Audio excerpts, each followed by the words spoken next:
episode number 10 of Kabiriyat. And before we start this episode, as we all are aware of the passing away of one of the legends of the world, I should say, in the field of music. And I'm talking about Bharat Ratna, Lata Mangeshkar ji. So, the impact that she has had on all our lives through her music is something that will remain till eternity, right? So, it is only appropriate that we make a mention of her. And of course, she has also sung many Kabir bhajans, and her contribution to devotional music also is very immense, apart from her contribution to film music. So, you know, we pray to the Lord Almighty that her soul rests in peace, and also pray that we all get inspiration from her life and her music, which will help us in the overall journey of our lives in whichever field we are, right? So that's the kind of inspiration that she gives to all of us. So with these words, let's again welcome Ashwini. So Ashwini, welcome back. Thank you so Episode much, number 10. Manoj. Thank you. And you Yes. are very right in, offering our pranams to Latanji. I mean, we grew up with her music, and she was Yes. such a major part of the lives of every Indian. So it's Yes. a tremendous loss. Sure. So, yes. So now let's see what Ashwini has in store for us today. So Yes. it's over So to you. Yes. continuing with Saint Kabir's philosophy and music, it is such a pleasure to hear, good feedback from a lot of people and their continued interest in the philosophy of Saint Kabir. And it's also very exciting that this is the kind of philosophy that can be applied. And so for Right. me, someone like me who's interested both in academic philosophy and applied philosophy, Saint Kabir and his work is absolutely like a shining star, and can both be enjoyed from the scholarly point of view and can be Right. applied in real life cases when I see clients who have issues in their lives and they need some kind of resolution to Right. their issues. So I guess today we have chosen a poem which is very, very difficult in some ways and very, very simple in some other ways. Some ways. So Okay. yeah, so let's see what we can make of it. And again, this is a poem that's been attributed to the guru or Sadguru of Sant Kabir, who was known as Ramananda Swami. And Right. Sant Kabir talks about how many good things have happened in his life and how his guru has taken him closer to reaching moksha, or also known as the ultimate reality Right. in sort of in the philosophical terminology. So it's a very crucial topic among the bhakti poets and bhakti saints, or I should say bhakti poet saints, which is Right. to sort of talk about the importance of the guru or the spiritual teacher. And this is one field where, without a guru, you can't proceed, you can't make any kind of progress. And we have taken this poem from the book Parmatha Sopan, which is compiled by my spiritual guru, Gurudev, and Professor R.T. Ranade. And the description of this poem and the words of this poem both are extremely beautiful, and I hope our viewers will appreciate it too. So the Yes. original poem in Hindi is like this: Guru ne mohi deenhi ajab jari, सो ही जरी मोहि प्यारी लगत है अमृत रसन भरी काया नगर अजब इक बंगला तामे गुप्त धरी पांचों नाग पचीसों नागिन सूंघत तुरत मरी या कारेनी सब जग खायो, सतगुरु देख डरी, कहत कबीर सुनो भई साधो, लई परिवार तरी. Yeah, so these are the words, and the Hindi anuvad is like this. गुरु ने मुझको Wow. अजब जड़ी दी है, यह जड़ी अमृत रस से भरी है, अतएव मुझे वो बहुत प्यारी लगती है. इस शरीर रूपी नगर में एक अजब बंगला है, मैंने उसमें वो जड़ी छिपा के रख दी है. उसको सूंघते ही 5 नाग और 25 नागिन तुरंत मर गई. इस काले ने सब संसार को खा डाला, पर सदगुरु को देखकर वो डर गया. कबीर जी कहते हैं कि हे भाई सुनो, सदगुरु परिवार लेकर डर जाता है.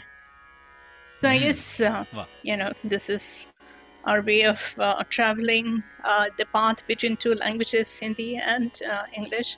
Yes. And this was Hindi anuvad by Gurudev Ranade. And the English translation, which is sort of my attempt to just simplify it, is like this. So the Guru has given us a remarkable medicine or herb, and it has the potency of heavenly nectar, and it's therefore delightful.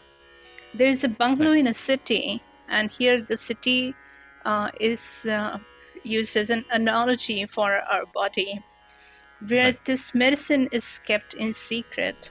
By just taking a whiff of it, 5 large and 25 small snakes die instantly. Time has destroyed the whole world, but it fears the Sadguru. Therefore, Kabir says, "O good man, Sadguru alone can uplift your family and carry it to ultimate reality." Right. Beautiful. Yeah. Yeah, Nice. isn't it? Like, Yeah. and Yes. it's also, it sort of like goes back and forth at the mundane level of things and at, very spiritual level of things. Or Right. like, Right. as I say, it sort of travels on the vyavaharik level and paramarthik level. So let's first look at the spiritual interpretation. And for the spiritual interpretation, I'm going to again go back and forth between two books. One is called Pathway to God in Hindi Literature, and the book is written by Professor D. Randati, and he discusses, all the poems in Paramartha Sopan, and, sort of talks about their philosophy in the book of Pathway to God. So Kriti Ranvi says that according to Kabir, my guru gave me a miraculous herb, and it is full of mellifluous juice. So here the juice is amrit, which is a concept in the Indian mythology, which is sort of like a juice from the heaven. And it's deposited in a mysterious vault inside my heart. So the Bangla, which the word Bangla refers to my heart, and Kaya Nagar Ajab Ek Bangla. So Kaya Nagar, which is like the city. So the body is referred to as city, and Bangla is referred to as my heart. And Bangla really means a house, basically a spacious, beautiful house. Now, the value and power of this herb is that all the 5 Nagas and the 25 Naginis die an instantaneous death as soon as they smell it. And then the question is, what are these 5 Nagas and 25 Naginis that Saint Kabir is referring to? And here we go into seriously deep philosophy. We may not go very far deep in this, but I do want to talk a little bit about, what this is all about. So Saint Kabir is referring to Sankhya philosophy here. And, like a lot of the Bhakti saints refer to either philosophy from Advaita Vedanta or some other school of philosophy. And here we are talking about, the Sankhya philosophy and their concept of evolution. So the 5 large snakes really refer to 5 pranas, which is also a concept in the yogic philosophy. And they're known as prana, apana, udana, vyana, and samana. And they basically refer to the energy flows in different parts of our body and how they affect, our health and well-being. And if there's a good energy flow, or like prana or chi, as they call it, then we are in a healthy state. State. But right, but if there's any disturbance in the pranas, then we get different diseases or something. So the original concept comes from Sankhya, and then the yoga philosophy develops various yoga poses to keep that energy flowing smoothly in our body. Then another concept is 25 elements in Sankhya philosophy, and they are referred to as 5 Jnanendriyas, 5 Karmendriyas, 5 Mahabhutas, or Panch Mahabhutas, or 5 Tanmatras, and the other 5 elements. So to again mention them very briefly, 5 Jnanendriyas are ears, eyes, nose, tongue, and skin, and 5 Tanmatras are the objects of these 5 senses, which are hearing, touch, sight, taste, and smell. Pancha Mahabhutas are Prithvi, Aap, Tej, Vayu, Akash, and Pancha Karmendriyas are mouth, hands, feet, reproductive organs, and excretory organs. And the remaining 5 elements are basically Prakriti, Purush, Mahat, Manas, and Ahankar.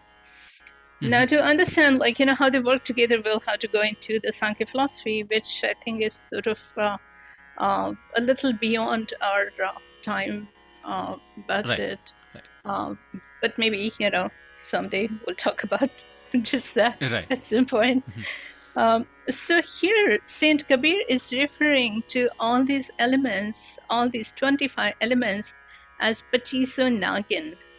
So he's calling them as small snakes, and he's calling the Panchapranas as 5 large snakes, Nagas and Naginis.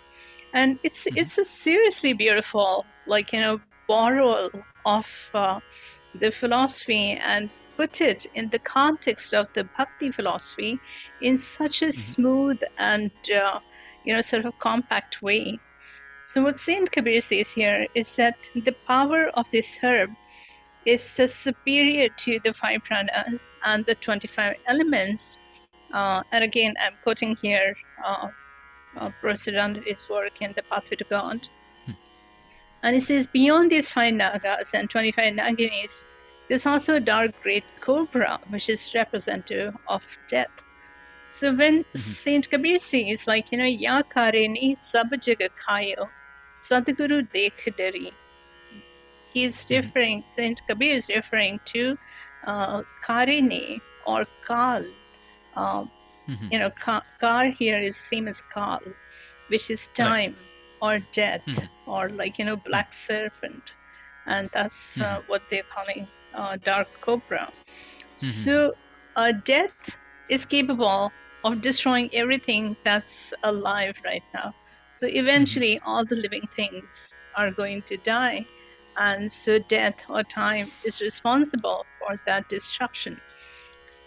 So what happens here is that death cannot destroy a soul that is liberated, or that has achieved mukti or moksha. So there's the concept of jivan mukti, or mukti that you receive at the end of one's life or something. So here Saint Kabir is saying that when Sadhguru gives us the mantra and we focus on the mantra and meditation, then it takes us beyond this world into the realm of moksha and the ultimate reality, and liberates us to the point that even death cannot have any impact on us. And then Saint Kabir goes further to say, Kahat Kabir suno bhai sadhu lai parivar tari. So here they're saying that it not only takes you into the spiritual realm of moksha, but it also takes your parivar, or people who are associated with you, whether it's your family, friends, or Friends. whatever your parivar is. So your spiritual height also inspires others to be on the moral path, to think positively, and to sort of get closer to moksha. So this idea of parivar mukti is also another very big concept in Indian philosophy. And what is really absolutely brilliant in this poem is how Saint Kabir has merged a lot of these, sort of seriously deep philosophical concepts in one poem. So, Nice. it's just really unbelievable. So Right. now, Right. having talked a little bit about the spiritual interpretation, I think I think we should just go to our other favorite topic, which is the Yes. modern Modern relevance, relevance. right?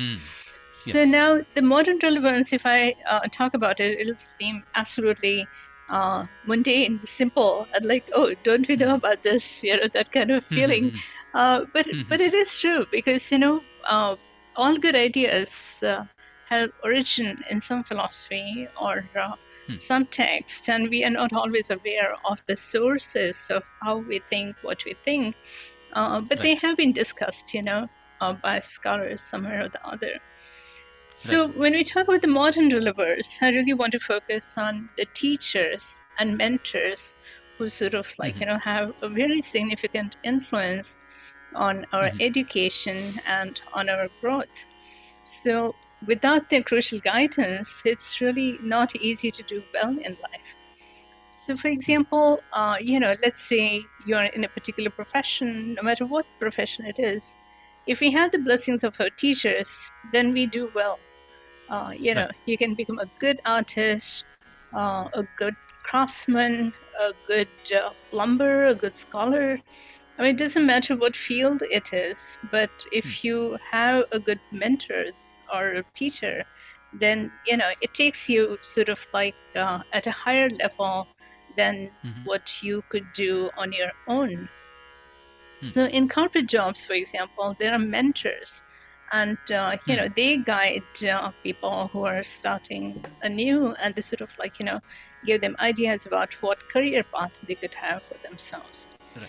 So it's the teachers or mentors who sort of provide us both the know-how of a profession and also the vision of what we are capable of doing, depending on what our strengths and weaknesses are. And when we do well in life, we are actually sort of borrowing the help from them, uh, accepting their guidance, and sort of inching ahead, so to say.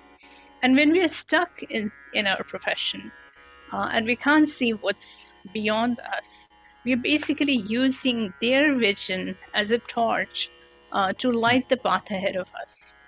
And that's exactly what happens in the spiritual world. So, for example, in the spiritual world, we really don't know, what lies ahead. What does the spiritual experience mean?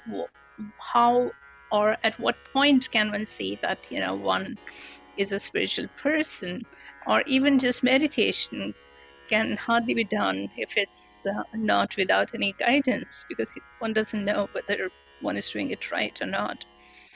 So, therefore, the spiritual teachers earn the distinction of being a guru because they have done great sadhana, they have done meditation for many years, they have done tapasya, they have conducted themselves in a very moral and spiritual way. They have done a lot of positive thinking throughout their life, and they have transcended, the qualities of sattva, rajas, and tamas. Tamas. So now, what are these qualities? So tamas are sort of the dark qualities, evil attributes. Sattva are good qualities, and rajas are basically, mixed qualities. So we all have, these qualities in different proportions, but the gurus have completely gotten rid of their tamasic qualities or the evil qualities. They have also gotten rid of their mixed qualities, and they are, focused on sattva or goodness. But what happens in the bhakti tradition is that the bhakti allows you to even rise beyond your sattva qualities and sort of like, understand the concept of samadhi or being one with the Brahman. And to rise to that level, it becomes very important to be a selfless meditator, and at the same time, be engaged with the world. And I don't know if these words speak to people or not, because sometimes it sounds like cliches. But it's like as we get better and better at doing bhakti and meditation, then like some of these things sort of start making more sense, or they start becoming more appealing. But at the bottom of all of this is really sort of the importance of why it's important for us to have a teacher or a mentor or a guide in any given field who can teach us the skills of how to get ahead. So the gurus, for example, have themselves experienced Sat, Chit, and Ananda, which is like truth, consciousness, and bliss. And then they, sort of make sure that their disciples get that experience as well. So, in short, the teachers, mentors, and Sadgurus play a very crucial role in our lives, and they uplift us into a realm beyond the ordinary and everyday. So that I think is the modern relevance of this poem.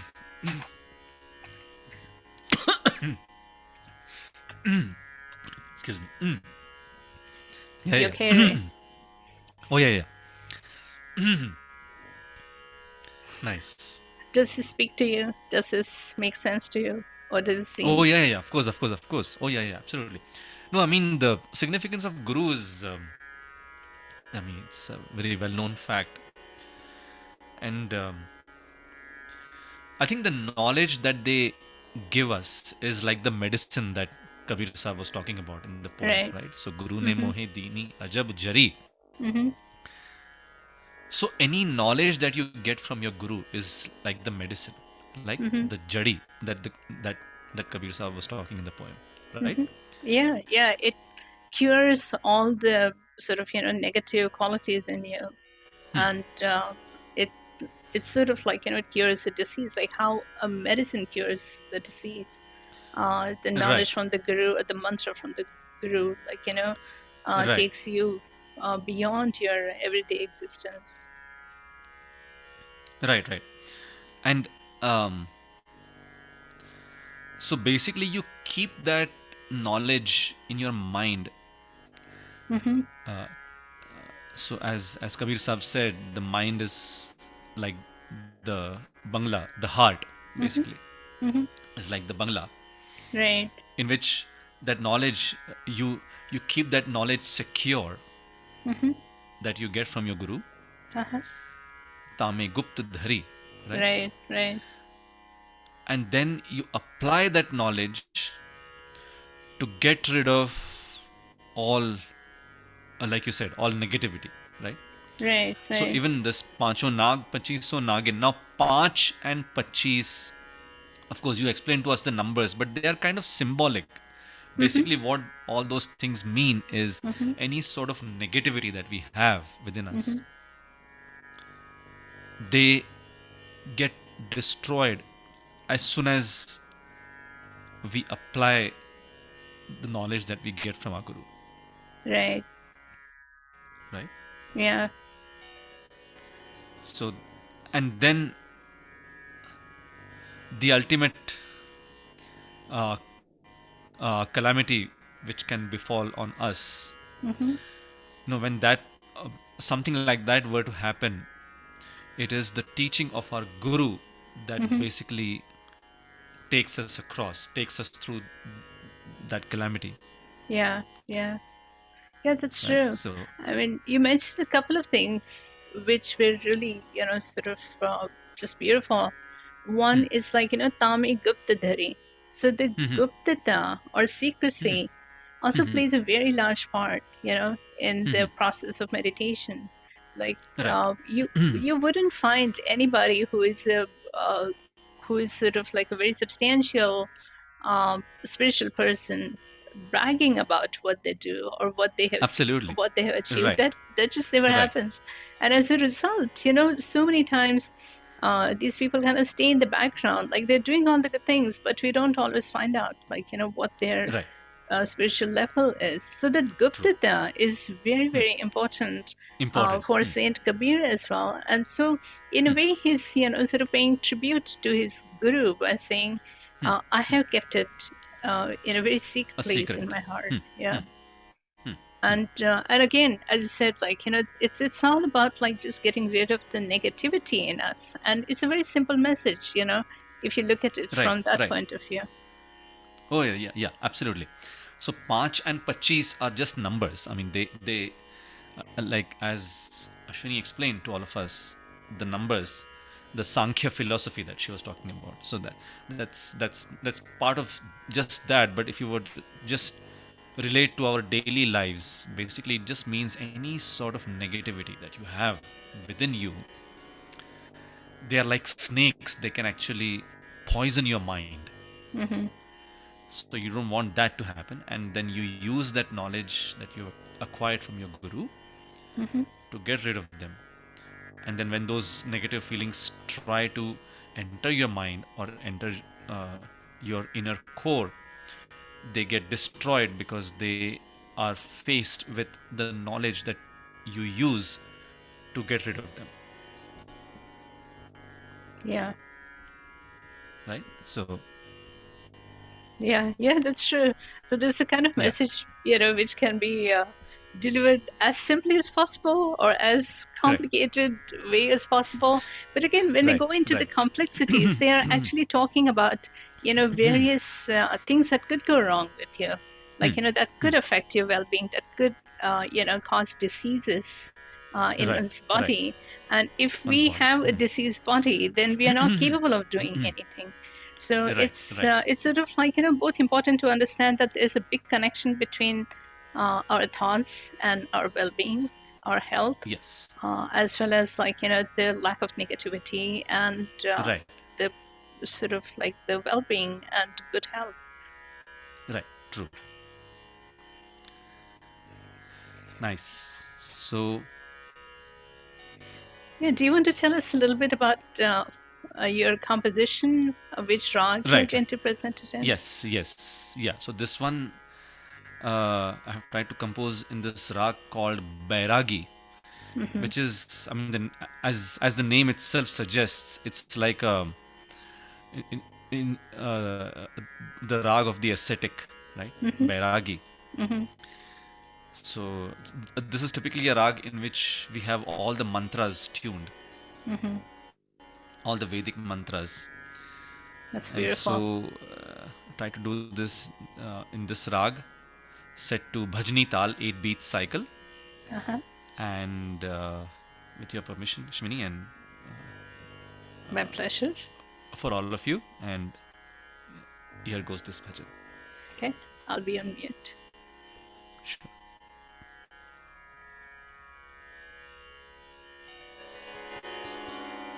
Tableau level.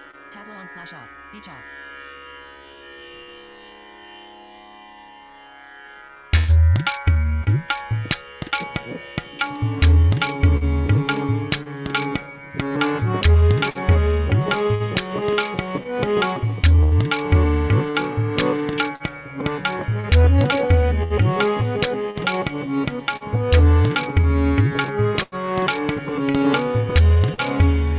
गुरु ने मोहे दीनी अजब जरी गुरु ने मोहे दीनी अजब जरी सोही जरी मोही प्यारी लगत है सोही जरी मोही प्यारी लगत है अमृत रसन भरी अमृत रसन भरी गुरु ने मोहे दीनी अजब जरी गुरु ने मोहे दीनी अजब जरी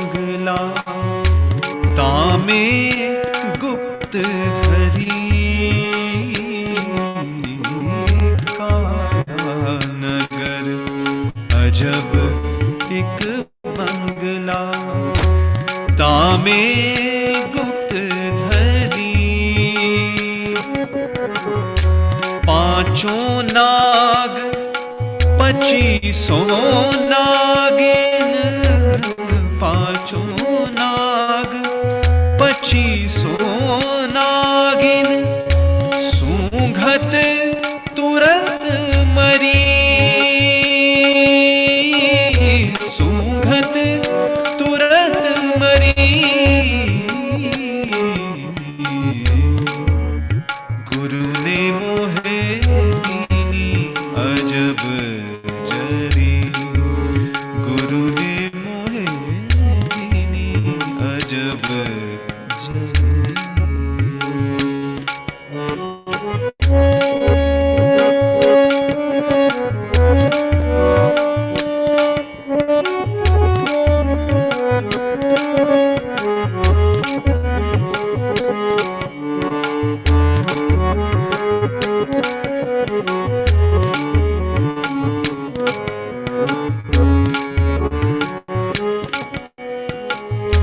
याकारे ने सब जग खायो, सतगुरु देख डरी, याकारे ने सब जग खायो, सतगुरु देख डरी।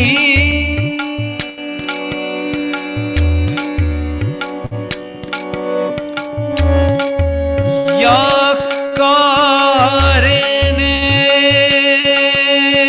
सब जग खायो, सतगुरु देख डरी।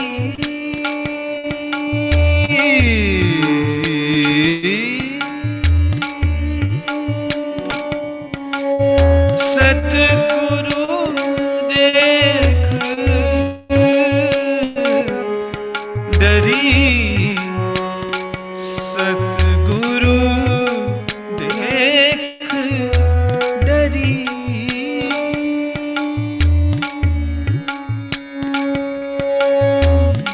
याकारे सब जग खायो, सतगुरु देख डरी। कहत कबीर सुनो भाई साधो, कहत कबीर सुनो सुनो सुनो सुनो, कहत कबीर सुनो भाई साधो, कहत कबीर सुनो भाई साधो। लई परिवार तरी, लई परिवार तरी।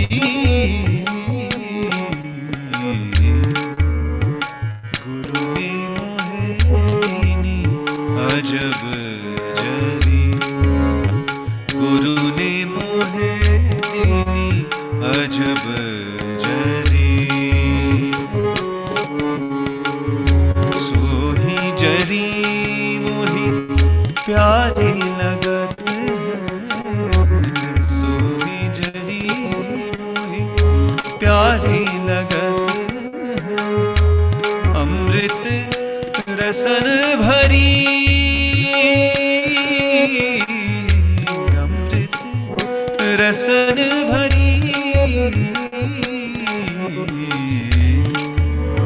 गुरु ने मोहे दीनी अजब जरी, गुरु ने मोहे दीनी अजब जरी, गुरु ने मोहे दीनी अजब जरी।